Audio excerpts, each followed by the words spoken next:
श्री भगवत गीता हिंदी अध्याय 1।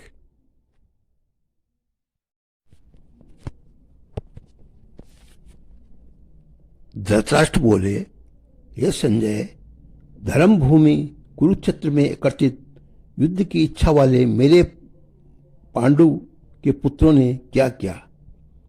संजय बोले, उस समय राजा दुर्योधन ने व्यूह रचना युक्त पांडवों की सेना को देखकर और द्रोणाचार्य के पास जाकर ये वचन कहा, हे आचार्य, आपके बुद्धिमान शिष्य द्रुपद पुत्र धृष्टद्युम्न द्वारा व्यूहाकार खड़ी की हुई पांडु पुत्रों की इस बड़ी भारी सेना को देखिए।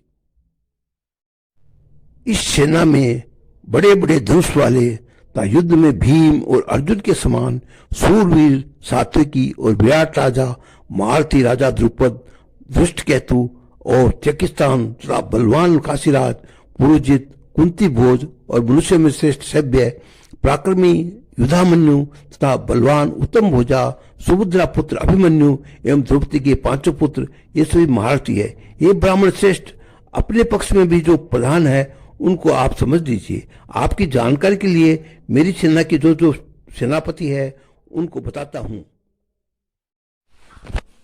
द्रोणाचार्य और भीष्म पितामह तथा कर्ण और संग्राम विजय कृपाचार्य तथा वैसे ही अश्वत्थामा, विकर्ण और सोमदत्त का पुत्र भूरिश्रवा और भी मेरे लिए जीवन की आशा त्याग देने वाले बहुत से सूरवीर, अनेक प्रकार के शस्त्र शस्त्रों से सुसज्जित, सबके सब युद्ध में चतुर है। भीष्म पितामह द्वारा रक्षित हमारी युवा सेना सब प्रकार से अजय है और भीम द्वारा रक्षित इन लोगों की ये सेना जीतने में सुगम है। इसके अनंतर सफेद घोड़ों से युक्त उत्तम रथ में बैठे हुए श्री कृष्ण महाराज और अर्जुन ने भी अलौकिक शंख बजाए। श्री कृष्ण महाराज ने पांचजनपद नामक, अर्जुन ने देवदत्त नामक और भयानक कर्म वाले भीमसेन ने पौंडूर नामक शंख बजाया। कुंती पुत्र राजा युधिष्ठिर ने अनंत विजय नामक शंख और नकुल तथा सहदेव ने सुघोष और मणिपुष्पक नामक शंख बजाए। श्रेष्ठ धनुष वाले काशीराज और महारथी शिखंडी एवं धृष्टद्युम्न तथा राजा विराट और अजय सात्विक राजा द्रुपद एवं द्रौपदी के पांचों पुत्र और बड़ी भुजा वाले सुभद्रा पुत्र अभिमन्यु, इन सभी ने हे राजन सब ओर से अलग अलग शंख बजाए और उस भयानक शब्द से आकाश और पृथ्वी को भी गुंजाते हुए धृतराष्ट्र के अर्थात आपके पक्ष वालों के हृदय विदीर्ण कर दिए।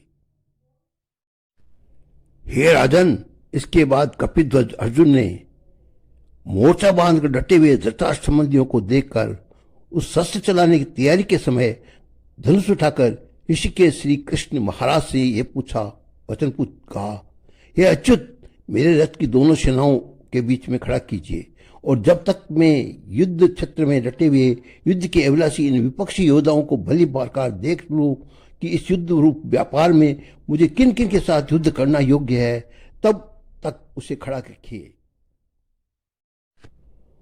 दुर्बुद्धि दुर्योधन का युद्ध के लिए हिचकाने वाले जो जो ये राजा लोग हैं इस सेना में आए हैं, इन युद्ध करने वालों को मैं देखूंगा। संजय बोले, हे धृतराष्ट्र, अर्जुन द्वारा इस प्रकार कहे हुए महाराज श्री कृष्णचंद्र दोनों सेनाओं के बीच में भीष्म और द्रोणाचार्य के सामने तथा संपूर्ण राजाओं के सामने उत्तम रथ को खड़ा करके इस प्रकार कहा कि हे पार्थ, युद्ध के लिए जुटे हुए इन कौरवों को देख। अर्जुन बोले, हे कृष्ण, युद्ध क्षेत्र में डटे हुए युद्ध के अभिलाषी इस स्वजन समुदाय को देखकर मेरे अंगल शिथिल होने जा रहे हैं और मुख सूखा जा रहा है, तब मेरे शरीर में कंप एवं रोमांच हो रहा है, हाथ से गांडीव धनुष गिर रहा है और त्वचा भी बहुत जल रही है तथा मेरा मन भ्रमित सा हो रहा है, इसलिए मैं खड़ा रहने में को भी समर्थ नहीं हूं।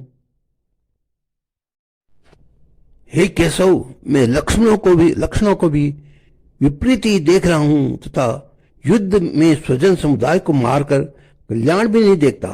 हे कृष्ण, मैं न तो विजय चाहता हूं, न राज्य तथा न सुखों को ही। हे गोविंद, हमें ऐसे राज्य से क्या प्रयोजन है अथवा ऐसे भोगों से और जीवन से भी क्या लाभ है? हमें जिनके लिए राज्य, भोग और सुखादि अभिष्ट है, ये सब धन और जीवन की आशा को त्याग कर युद्ध में खड़े हैं। गुरुजन, ताऊ, चाचे, लड़के और उसी प्रकार दादे, मामे, ससुर, पौत्र, साले तथा और अन्य संबंधी लोग हैं। हे पर मधुसूदन, मुझे मारने पर भी अथवा तीनों लोगों के राज्य के लिए भी मैं इन सबको मारना नहीं चाहता। फिर पति के लिए तो कहना ही क्या है। ये जनार्दन, धृतराष्ट्र के पुत्रों को मारकर हमें क्या प्रसन्नता होगी? इन आताइयों को मारकर ही हमें पाप ही लगेगा। अतएव माधव माधव अपने ही बांधव धृतराष्ट्र के पुत्रों को मारने के लिए हम योग्य नहीं है, क्योंकि अपने ही कुटुंब को मारकर हम कैसे सुखी होंगे?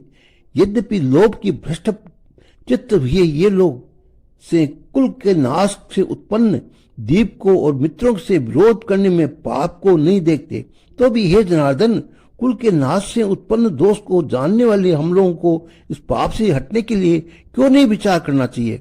कुल के नाश से सनातन कुल धर्म नष्ट हो जाते हैं।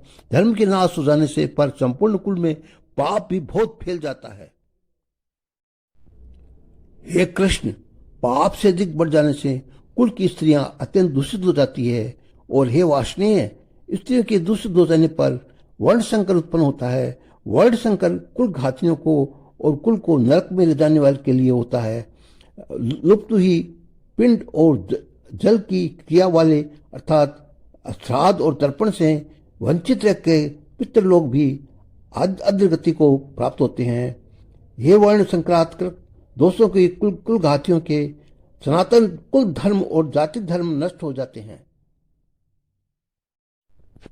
हे जनार्दन, जिनका कुल धर्म नष्ट हो गया है, ऐसे मनुष्य को अनिश्चित काल तक नरक में वास होता है, ऐसा हम सुनते आए हैं। हाँ, शोक हम लोग बुद्धिमान होकर भी महान पाप करने को तैयार हो गए हैं और राज्य और सुख के लिए लोभ से स्वजनों को मारने के लिए उद्यत हो गए हैं। यदि मुझ शस्त्र एवं सामना न करने वाले को शस्त्र हाथ में लिए हुए धृतराष्ट्र के पुत्र रण में मार डाले तो वह मारना भी मेरे लिए अधिक कल्याणकारक होगा।